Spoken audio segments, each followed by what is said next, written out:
If you already know what God is telling you, stop polling people for different kinds of answers. Maybe I need to seek the advice of my friends. I'm sorry, what? The advice is more important than the one God says or what is telling you to do. With that uncomfortable feeling you have about that job, about that person, what are you doing? I am blessed, I am blessed. I am blessed. I am blessed, I am. Hey loves, welcome back to my channel. My name is Ndamati. As you already know, if this is the first time you've seen this lovely face, ensure it is not your last. And if you've been here for a while, thank you for sticking with me. On this channel, we talk about everything that helps us become a better version of ourselves. And that means spiritually, emotionally, physically, financially, everything. Feel me? So you're welcome, and welcome to the train of becoming her. So today's topic, what to do when everybody has an opinion about your life. Because whether we like it or not, the opinions of other people kind of like affect us, whether we like it or not. But now it is up to you to not allow yourself to be susceptible to those opinions. That's to the point that it shrinks you to not becoming the person that you want to be. We know how frustrating it is when a lot of people have different opinions of your life. Your parents think you should be this person or do this thing, and your friend thinks you should be this person or do this thing, and then someone you barely even know has an opinion about your life as well. Say what now? And you're just sitting there like, can I just leave? Can I just breathe, please? Give me some space. Yes, you can actually leave, and that's why you're here. So let me show you how. First, let's talk about why this happens. People give advice based on their own fears and their own limitations and based on their own experience of what has happened to them. Your mom might tell you not to take that risk because one time she took that particular or similar risk and it didn't turn out well. Your friend might tell you to stay because they're afraid of being alone and then project that onto you. That random person on the internet might tell you what to do because they need to feel like they have control over something, even if it's not their life. Here's the truth and my most unsolicited advice. It is just someone else's unresolved issues disguised as wisdom. So, how do you now know whose voice to listen to? Ask yourself this question. Number one, are they where I want to be? If they are not living the life you're trying to build, the advice might not apply to you. You don't ask someone who has never been in a healthy relationship how to build one. You don't ask someone who plays it safe how to take God-sized risk. Number two, are they speaking from love or from fear? Love says, I trust you, I support you, and I'm here. And fear, on the other hand, says, don't do that. What if it fails? You regret it. See the difference? And number three, and this is the most important question, does the advice align with who God is showing me? Because at the end of the day, God's voice is the only voice that matters in your life. No, not anyone else's advice or opinion. Sorry to mommy and daddy, but what does God say about your life and where you're going? If God is saying go and everyone else around you is saying stay, you already know what to do. Discard every other information, misinformation from every other person, and go with what God says. So, what do you do when it gets overwhelming? Number one, stop asking. Like, seriously, stop asking. If you already know what God is telling you, stop pulling people for different kinds of answers. I am guilty of this 100%. I want to make a decision. This is happening, that is happening. I can already tell that I feel a very off feeling about this particular thing, but I'll tell myself that maybe I need an older person's advice. Maybe I need my mentor to tell me this. Maybe I need to seek the advice of my friends. I'm sorry, what?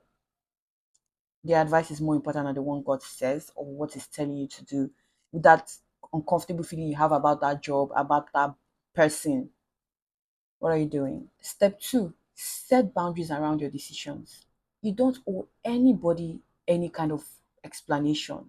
I've made my decision, and that is a full sentence, and that's on period. Anyone that does not respect that decision, I don't know. I don't know. They should probably relax. I've already made a decision, right? So I like to use myself for example because technically this is me saying it and I'm using my own framework or my own experiences to actually give you more insight about certain things. And this particular one, you have to set boundaries because it might be hard to set those boundaries because it's your mom, your dad, or your friend or your sister.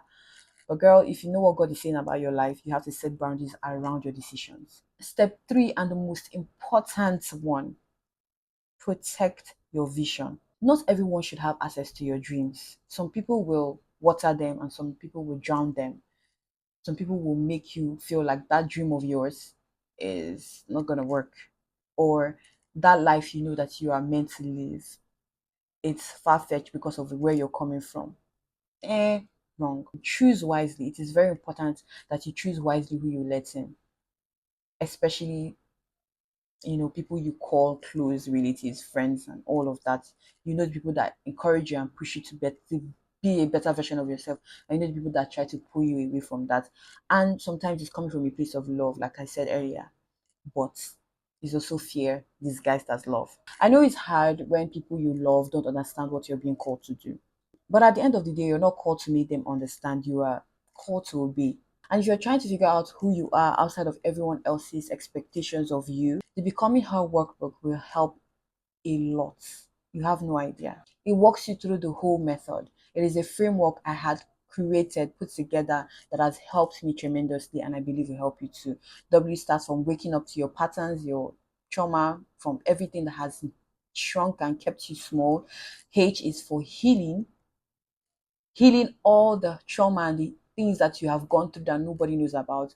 O is for owning your worth, because you have to build your confidence. You do have to build your confidence to become that person you want to be. L is for loving wisely, because if you're not applying wisdom and discernment to the people that you love, and the love you give out and the love you receive, you're going to get stuck. You're going to be in a loop. And then E is for evolving into the woman that you are meant to be beautifully. The link is in my description box. You can also get the free guide, which will kind of like usher you into, you know, make a way for you to get into the workbook proper. I prepared a 14-pager free guide that will help you realign yourself with God and also with yourself as well, because it is important that you realign with God and yourself. And then you can take it a step further when you're ready to get the Becoming Her workbook that will help you tremendously to help you become the person that you've always dreamt of. So here's my final word for you. You are allowed to disappoint people on your way to becoming who God called you to be. Their disappointment is not your responsibility. Your obedience is, and that is one of the most important things when you want to have a relationship with God. Your obedience. Drop a comment and let me know whose voice you are giving much power to right now. And I'll see you in the next video next week Thursday. And as always, stay golden, loves. Love you. Blessed with another chance, blessed with another chance, blessed with another chance, I am